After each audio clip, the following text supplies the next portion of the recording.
নমস্কার বন্ধুরা, স্বাদের খোঁজে ইউটিউব চ্যানেলে আপনাদের সকলকে স্বাগত। সকলকে জানাই শুভ মহাসপ্তমীর প্রীতি ও শুভেচ্ছা। আজকে নিয়ে চলে এসেছি সপ্তমী স্পেশাল দুটি ডিশ। প্রথমটি হচ্ছে কাতলা মাছের কালিয়া। চলুন দেখে নেওয়া যাক রেসিপিটা। এখানে কাতলা মাছের 3টে গাঁথা নিয়েছি বেশ বড় সাইজের।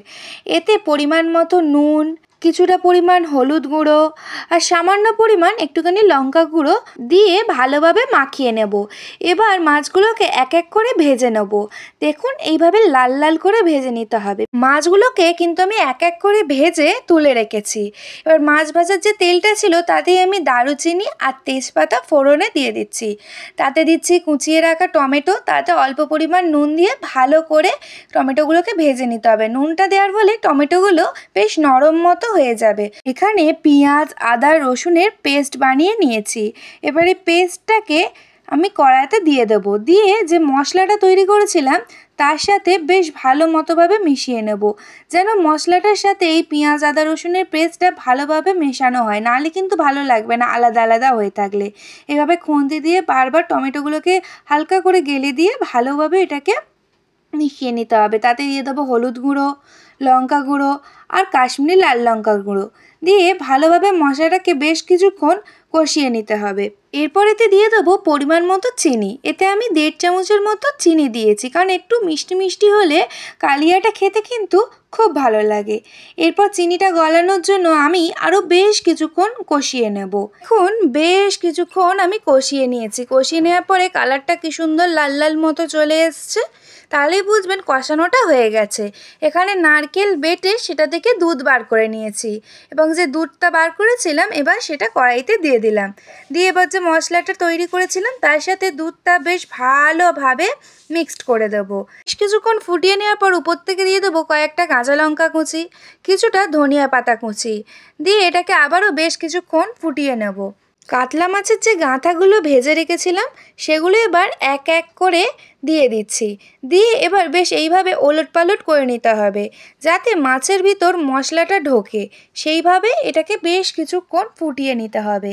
এরপর উপর থেকে দিয়ে দেবো কিছুটা পরিমাণ গরম মশলা গুঁড়ো দিয়ে এটাকে আবারও বেশ কিছুক্ষণ নাড়িয়ে চাড়িয়ে ফুটিয়ে নিতে হবে। ব্যাস তৈরি হয়ে গেল কাতলা মাছের কালিয়া। সপ্তমীর দিনে এক কথায় জমে যাবে। এর পরের রেসিপিটি টমেটো ও আমসত্ত্বের চাটনি। এর জন্য কড়াইতে প্রথমে কিছুটা পরিমাণ 5 ফোড়ন দিয়ে তার উপরে কেটে রাখা টমেটোটা দিয়ে দেবো। দিয়ে তার উপর দিয়ে কিছুটা পরিমাণ নুন দিয়ে ভালোভাবে নাড়িয়ে নিতে হবে, যেন টমেটোটা বেশ সিদ্ধ মতো হয়ে যায়।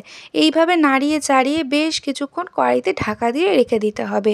তারপরে দেখতে পাবেন টমেটোটা বেশ নরম হয়ে গেছে। তারপরে খুন্তি দিয়ে টমেটোটাকে বেশ হালকা হালকা করে গালিয়ে দিতে হবে। টমেটোটা দেখবেন এরম হালকা হালকাভাবে নরম হয়ে গলে গলে যাচ্ছে, তখনই বুঝতে পারবেন যে হ্যাঁ ঠিক আছে। এর উপর দিয়ে তারপর পরিমাণ মতো চিনি দিয়ে দিতে হবে। এটা যেহেতু চাটনি তাই একটু বেশ পরিমাণ মতোই চিনিটা দিতে হবে, মিষ্টি মিষ্টি যাতে ভাবটা আসে। দিয়ে ভালো করে চিনিটাকে গলিয়ে নিতে হবে কড়াইতে। তারপর কিছুটা পরিমাণ হলুদ গুঁড়ো দিয়ে ভালোভাবে নাড়িয়ে চাড়িয়ে নিতে হবে। এতে দেখবেন টমেটোটা বেশ অনেকটা গলে গেছে, প্রায় গলে গেছে, সেইভাবে শক্ত নেই বললেই চলে। আর উপর দিয়ে কিছুটা পরিমাণ আমসত্ত্ব কুচিয়ে রেখেছিলাম বড় বড় করে, সেগুলো দিয়ে দিলাম। আমসত্ত্বগুলো বড় বড় করে কুচোনোর ফলে মুখে পড়বে, বেশ এতে ভালো লাগবে। বেশ কিছুটা চালমগজ ভিজিয়ে রেখেছিলাম, সেটা উপর থেকে দিয়ে দিলাম। দিয়ে এবার বেশ কিছুক্ষণ ফুটিয়ে নিতে হবে। 5 ফোড়ন আমি গরম খোলায় নাড়িয়ে গুঁড়ো করে রেখেছিলাম, সেই 5 ফোড়ন গুঁড়োটা এবার উপর থেকে ছড়িয়ে দিতে হবে। এটা দেওয়ার ফলে একটা আলাদাই স্মেল আসে চাটনিতে। এরপর সামান্য কিছুক্ষণ নাড়িয়ে উপর দিয়ে পাতিলেবু হাফ চিট দিয়ে দিতে হবে। হ্যাঁ, এবার লেবুর রস অনুযায়ী দেবেন। যদি বেশি টক হয় তাহলে বেশি দেওয়ার দরকার নেই, একটু টক মিষ্টি ভাব যেন আসে সেরকম পরিমাণ মতো দেবেন। তারপর উপর দিয়ে আবারও 5 ফোড়ন গুঁড়ো ছড়িয়ে দিয়ে সার্ভ করে দিন টমেটো ও আমসত্ত্বের চাটনি। আজকের রেসিপি দুটো কেমন লাগলো অবশ্যই কমেন্ট করে জানাবেন।